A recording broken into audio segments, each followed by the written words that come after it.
Hello everyone, welcome back to Vine Street Storytime. My name is Miss Olivas, and today I've chosen Snowflake Bentley as the book of the day. This is by Jacqueline Briggs Martin, illustrated by Mary Azarian. Snow in Vermont is as common as dirt. Why would anyone want to photograph it? But from the time he was a small boy, Wilson Bentley thinks of the icy crystals as small miracles, and he determines that one day his camera will capture for others their extraordinary beauty. Often misunderstood in his time, Wilson Bentley took pictures that even today reveal two important truths about snowflakes. First, that no other two are alike, and second, that each one is startlingly beautiful.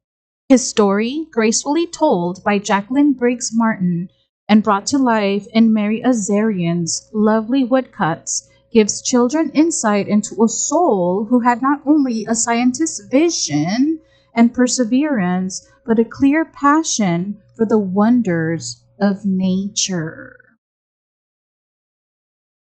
Snowflake Bentley.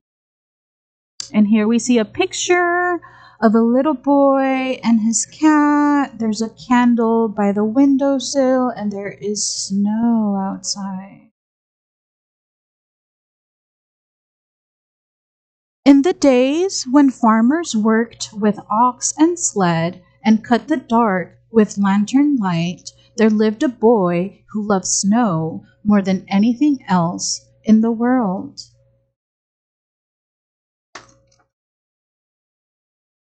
Wilson Bentley was born February 9, 1865, on a farm in Jericho, Vermont, between Lake Champlain and Mount Mansfield, in the heart of the snow belt, where the annual snowfall is about 120 inches. Willie Bentley's happiest days were snowstorm days. He watched snowflakes fall on his mittens, on the dried grass of Vermont farm fields, on the dark metal handle of the barn door. He said snow was as beautiful as butterflies or apple blossoms. He could net butterflies and show them to his older brother Charlie.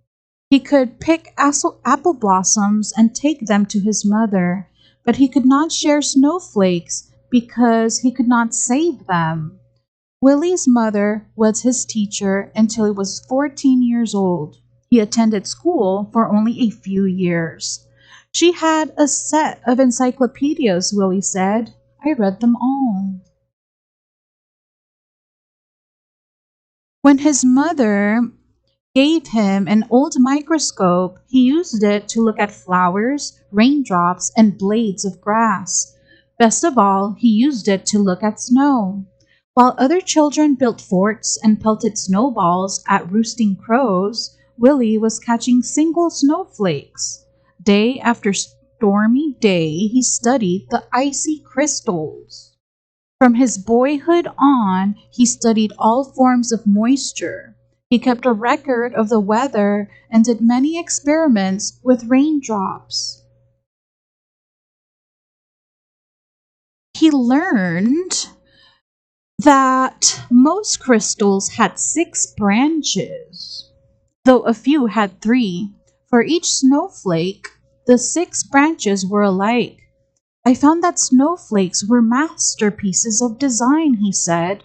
No one design was ever repeated. When a snowflake melted, just that much beauty was gone, without leaving any record behind. Their intricate patterns were even more beautiful than he had imagined. He expected to find whole flakes that were the same, that were copies of each other, but he never did. Willie decided he must find a way to save snowflakes so others could see their beautiful designs. For 3 winters, he tried drawing snow crystals. They always melted before he could finish. Starting at age 15, he drew 100 snow crystals each winter for 3 winters. And there's his microscope. When he was 16, Willie read of a camera with its own microscope. If I had that camera, I could photograph snowflakes, he told his mother. Wiley's mother knew he would not be happy until he could share what he had seen. Fussing with snow is just foolishness, his father said. He still loved his son.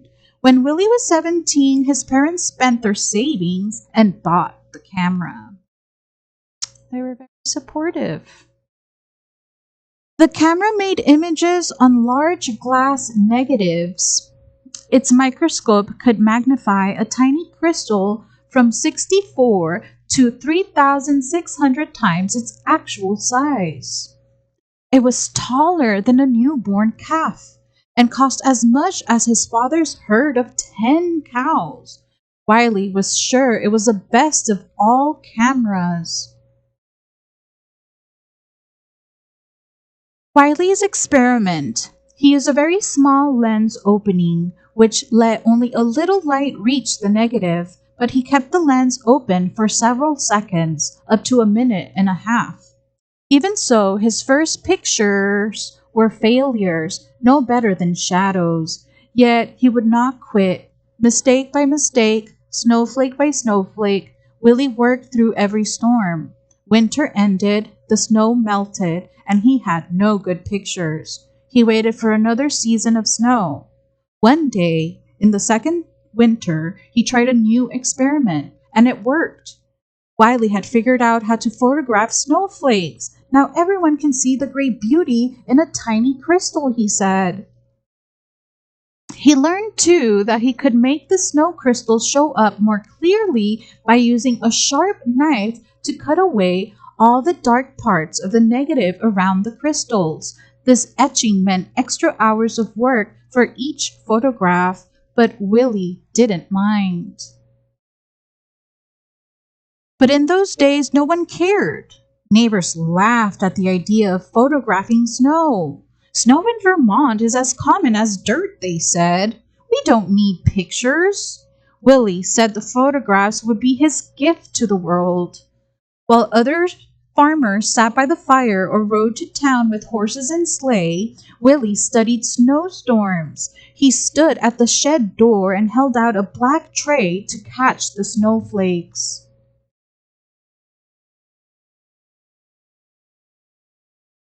He learned that each snowflake begins as a speck, much too tiny to be seen. Little bits, molecules of water attach the speck to form its branches. As the crystal grows, the branches come together and trap small quantities of air. Many things affect the way these crystal branches grow. A little more cold, a bit less wind, or a bit more moisture will mean different shaped branches. Willie said that was why, in all his pictures, he never found two snowflakes alike. When he found only jumbled broken crystals, he brushed the tray clean with a turkey feather and held it out again. He waited hours just for the right crystal and didn't notice the cold. If the shed were warm, the snow would melt. If he breathed on the black tray, the snow would melt. If he twitched a muscle as he held the snow crystal on the long wooden pick, the snowflake would break. He had to work fast or the snowflake would evaporate before he could slide it into place and take its picture. Some winters he was able to make only a few dozen good pictures. Some winters he made hundreds. The best snowstorm of his life occurred on Valentine's Day in 1928. He made over 100 photographs during the 2-day storm. He called the storm a gift from King Winter. Willie's nieces and nephews lived on one side of the farmhouse that Willie shared with his brother Charlie. Willie often played the piano as they sang and shared stories and games with them. Willie so loved the beauty of nature he took pictures in all seasons. In the summer, his nieces and nephews rubbed coat hangers with sticky pitch from spruce trees. Then Willie could use them to pick up spider webs jeweled with water drops and take their pictures. On fall nights, he would gently tie a grasshopper to a flower so he could find it in the morning and photograph the dew-covered insect. But his snow crystal pictures were always his favorites. He gave copies away or sold them for a few cents. He made special pictures as gifts for birthdays. He held evening slideshows on the lawns of his friends. Children and adults sat on the grass and watched while Wiley projected his slides onto a sheet hung over a clothesline. Many colleges and universities bought lantern slide copies of his photographs and added to their collections each year. Artists and designers used the photographs to inspire their own work. Even today, those who want to learn about snow crystals begin with Wilson Bentley's book, Snow Crystals. He wrote about snow and published his pictures in magazines. He gave speeches about snow to faraway scholars and neighborhood skywatchers. "You are doing a great work," said a professor from Wisconsin. The little farmer came to be known as the world's expert on snow, the Snowflake Man. But he never grew rich. He spent every penny on his pictures. Willie said they were treasures in snow. "I can't afford to miss a single snowstorm," he told a friend. "I never know when I will find some wonderful prize." Other scientists raised money so Willie could gather his best photographs in a book. When he was 66 years old, Willie's book, his gift to the world, was published. Still, he was not ready to quit. By 1926, he had spent $1,500 on his work. 15,000 on his work and received $4,000 from the sale of photographs and slides. Wow. Less than a month after turning the first page on his book, Willie walked 6 miles home in a blizzard to take more pictures. He became ill with pneumonia after that walk and died 2 weeks later.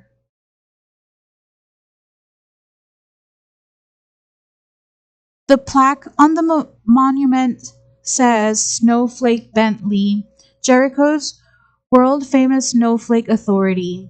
For 50 years, Wilson A. Bentley, a simple farmer, developed his technique of microphotography to reveal to the world the grandeur and mystery of the snowflake, its universal hexagonal shape, and its infinite number of lovely designs. A monument was built for Willie in the center of town. The girls and boys who had been his neighbors grew up and told their sons and daughters the story of the man who loved snow. 40 years after Wilson Bentley's death, children in his village worked to set up a museum in honor of the farmer scientist. And his book has taken the delicate snow crystals that once blew across Vermont, past mountains, over the earth. Neighbors and strangers have come to know of the icy wonders that land on their own mittens, thanks to Snowflake Bentley.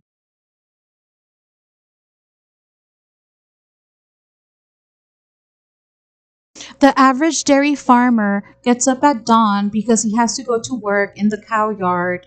I get up at dawn too, but it is because I want to find some leaf hung with dew or a spider web which the dew has made into the most delicate ropes of pearls.